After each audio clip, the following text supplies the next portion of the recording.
little bit of an asthma attack. It's not serious thing though, but it's exhaustion. Do you know what I mean? And it's like the schedules just weren't put together properly. It's like our day offs have been like 13-hour travels, and by the time I got to Caracas, I was finished. And then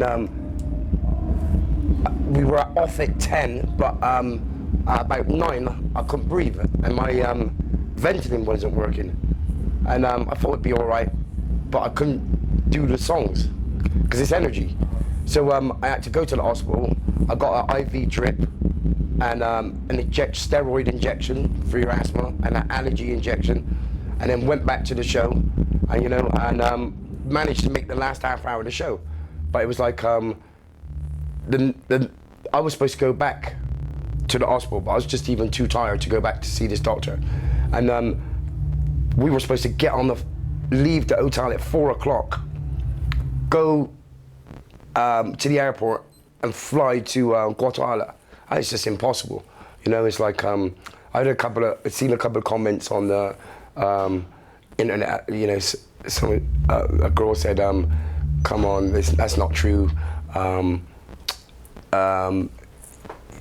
His ticket sales are probably low, so we don't want to go." I've never in like, don't know how long my career is since Max and Quay, I've never not did a show because of low ticket sales. Not possible for me.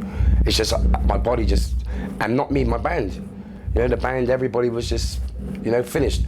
And it's due to, it just wasn't prepared properly. And from my side of things, not from, it's like, I think my promoter in England didn't calculate it properly.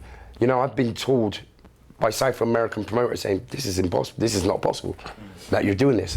And that's when, as soon as we got to Latin America, people have said that to me, that your schedule was too, my tour manager said to my promotion people over there, it's someone's gonna get hurt, tired, or a show's gonna get cancelled. And that's exactly what happened, and I rarely cancel shows, So it's just exhaustion.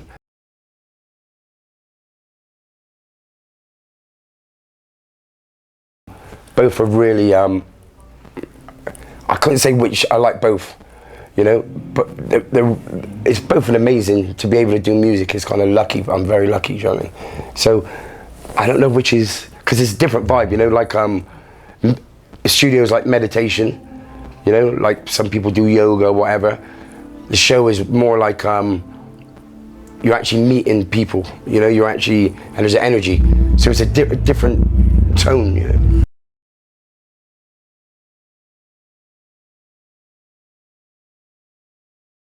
Yeah, totally. It's like, say on the last album, I was writing some lyrics and Fran was talking to my engineer, and I'll be like, what are you doing? Why are you talking?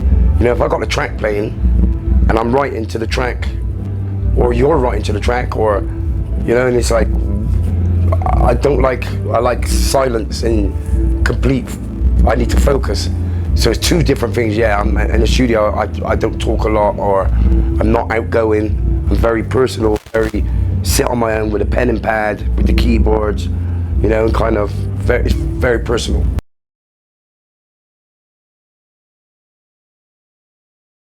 It's just too quick for me. My first album went into number 3 in the English charts, and that is just way too fast, and I didn't think I was going to be a commercial artist. I thought I'd be an underground artist.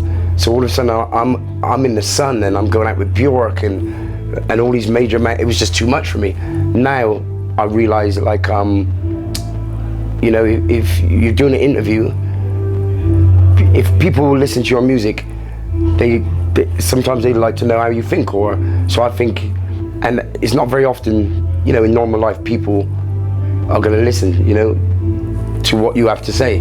So I see it as kind of like, I'm fortunate the fact that people would be interested in what I've got to say, and just realizing, this is my job, but now I choose it better, so you kind of get good people around and you choose it and you don't do too much, because it's like you could do too much where you're exhausted, and so it's just I think I'm just more comfortable now,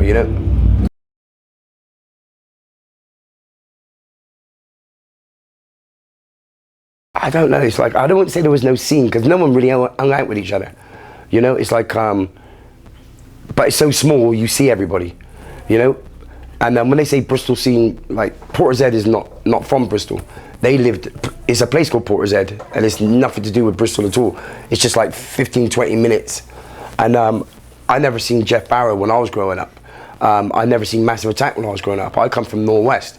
So, and then a couple of other guys from Wild Bunch grew up in like Arcliffe and Cotton. So I wouldn't say there was no scene. I think it was just, because there's not a lot to do in Bristol, you know, it's got big influence, musical influence, because there's not much to do, you know. And but I wouldn't say there was no scene. It was just a small place where everybody's seen each other, and you know, if you go to a club, you see people. But I think it was just like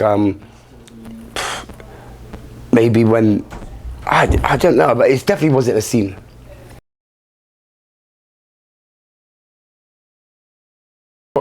New York first, and then when 9/11 happened, I was working in LA, and I got stuck there for a while, and then ended up liking it.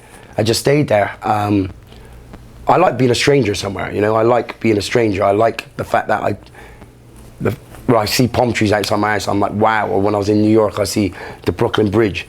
So for me, it's harder to live where I come from, rather to live in a strange place, you know. So no, you know, I love the sun. You know, I love the temperature. So for me, it was it wasn't a change. It was almost like that's what I liked. You know, I don't like cold weather. You know, I hate it, cold weather. I hate winter. You know, and like so, LA was just like very simple for me to just. You know, it's like yeah, it was no problem. I have no problem moving somewhere and living in a strange city. Well, it's been in my family for ages. It's like 3 of my uncles were boxers, amateur boxers. My great-granddad was an amateur fighter. And so I've grew up watching boxing, you know, and I've done a little bit here and there now and again. You know, so it's been you know, it's like, you know, if there's a boxing match on, I know my uncle's watching it. You know, but it's and I think it's very where I come from, Northwest. It's big, you know. So like there was a boxing club where I grew up, and sometimes people went there because there was nothing to do.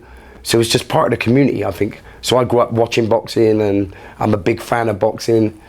So I do it just to keep fit. You know, I'm not a great boxer, you know, but I do it for the cardio and the fitness, and you're learning something. And if I'm a fan, it's good to get to, you know, move around and spar with people and stuff.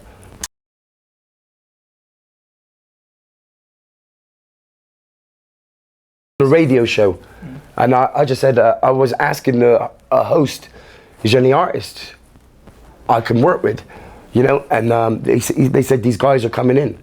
So I said, I tell them, send me some parts. I met them, and I said, just send me some parts, and because I want to have some Spanish on my album, you know? But it's really weird, it's starting to happen all through Latin America. I'm being sent parts.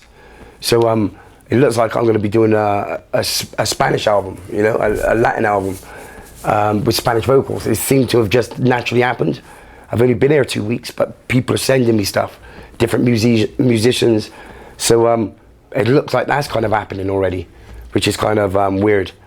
So it's kind of, I got my next album to do, and I got to do this Spanish speaking album, which is interesting, it's fun, you know. So it's kind of happened in every city. So now I just need someone in Mexico City to send me some vocals or a little bit of music. So basically, it's like a collaboration with me and Latin American artists, you know.